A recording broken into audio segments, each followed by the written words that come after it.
Perkenalkan, nama saya Iwayan Meantara, nomor absen 14, kelas 11 IPS 2. Di sini, saya akan menjelaskan biografi Master Raden Samsudin dan apa peran beliau dalam Indonesia.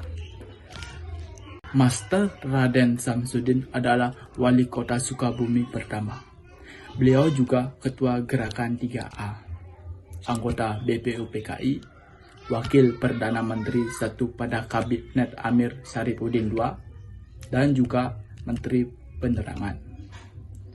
Beliau lahir di Sukabumi 1 Januari tahun 1908. Beliau bersekolah di Universitas London yang menempuh studi hukum yang membawanya lulus dengan predikat cum laude pada tahun 1935.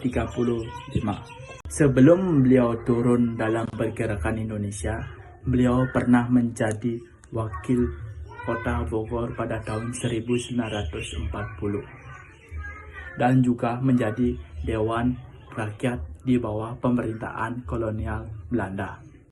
Ia pun menjadi ketua muda di Partai Indonesia Raya atau Parindra pada tahun 1942. Pada masa penduduk Jepang di Indonesia, Master Raden Samsudin diangkat oleh Insinyur Soekarno pada tahun 1943 sebagai kepala bagian keselamatan. Selain itu, untuk melancarkan propaganda kekaisaran Jepang, beliau pun diangkat menjadi ketua gerakan 3A, yaitu Nipo Pemimpin Asia, Nipo Pelindung Asia, dan Nipo Cahaya Asia. Ia pun melanjutkan perannya sebagai perwakilan rakyat pada pemerintahan Belanda, ialah Chong Sang-in, atau Dewan Pertimbangan Pusat pada masa penduduk Jepang. Instruksi atau kritik yang disampaikan dalam Chong Sang-in adalah hal yang tabu. Bahkan, Bung Karno menegakkan hal ini kepada seluruh anggota.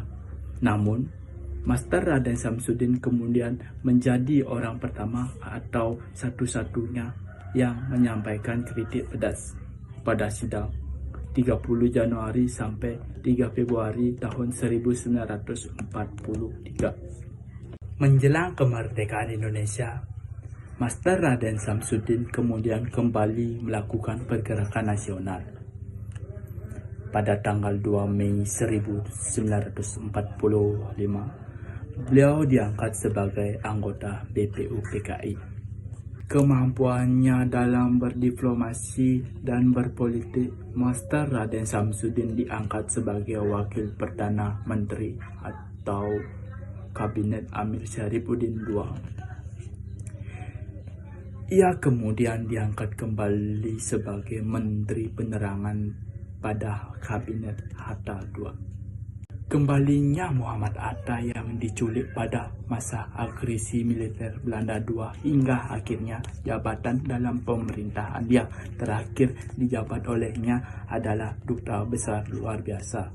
Namun, Duta Besar Luar Biasa untuk Pakistan itu ia turunkan sepena kepergiannya pada tanggal 15 Oktober tahun 1950.